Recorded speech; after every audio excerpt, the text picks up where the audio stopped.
রাওয়ালপিন্ডি স্টেডিয়ামের প্রেস বক্সের ঠিক বাইরে ফাঁকা জায়গাটায় দাঁড়ানো আমি। এই মাঠটাকে খুব বেশি করে পছন্দ করতে পারেন kiwi middle order batsman Daryl Mitchell.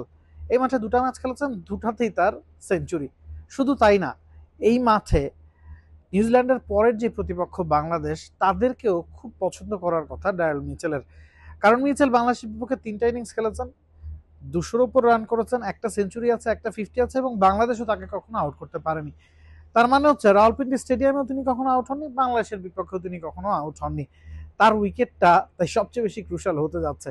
এখন আসি নিউজিল্যান্ডের সম্ভাব্য একাদশ কেমন হতে পারে সে বিষয়ে।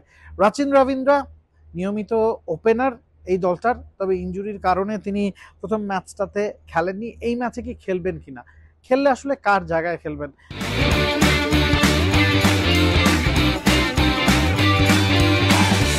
কিছু স্ট্যাট বলি। নিউজিল্যান্ডের টপ অর্ডারে গেল ম্যাচে ওপেন করেছেন উইলিয়াম এবং তার সঙ্গী হিসেবে ছিলেন ডেভন কনওয়ে। 3 নম্বরে কেন উইলিয়ামসন, 4 নম্বরে ওই অবিশ্বাস্য কীর্তি গড়া ড্যারেল মিচেল, 5-এ টম লেথম, 6-এ গ্লেন ফিলিপস। এদের মধ্যে শুধুমাত্র ফিলিপস বাদে বাকি 5 জনেরই বাংলাদেশের এগেনস্টে সেঞ্চুরি আছে, এবং সবারই বাংলাদেশের এগেনস্টে রেকর্ডটা গড় 50-এর বেশি। তো কাকে আপনি বাদ দিবেন?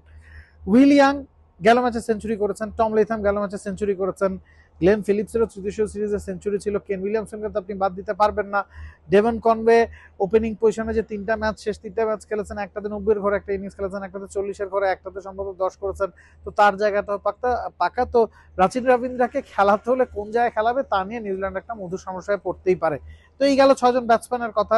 2 জন অলরাউন্ডার এই দলটাতে আছে, মিচেল স্যান্টনারের সাথে মাইকেল ব্রেসওয়েল, একজন লেফট আর্ম অর্থোডক্স স্পিনার, একজন রাইট আর্ম অর্থোডক্স স্পিনার, এবং একই সাথে গ্লেন ফিলিপসের অফ স্পিনটাও কিন্তু তারা পাবে, এবং 3 পেসার। নাথান স্মিথ তিনিও ব্যাটিংটা করতে পারেন, তাদের ব্যাটিং অর্ডারটা তাই হেভি, ডেপথ আছে। এছাড়া ম্যাট হেনরি এবং উইলিয়াম ও রুক। তো সব নামগুলো যখন আমি বলছিলাম তখন নিশ্চিতভাবেই শুনেছেন 11 জনের মধ্যে প্রথম 8 জন আউটস্ট্যান্ডিং, তবে পেস ডিপার্টমেন্টে কিছুটা কমতি আছে। ম্যাট হেনরি ছাড়া বাকি 2 জন অনভিজ্ঞ। তো সেই সুবিধাটা কি আসলে বাংলাদেশ নিতে পারবে কিনা, সেটাই হয়তো এই ম্যাচের ভাগ্য গড়ে দিতে পারে। For more updates, subscribe to our YouTube channel and click on the bell icon. Follow us on Facebook and Instagram.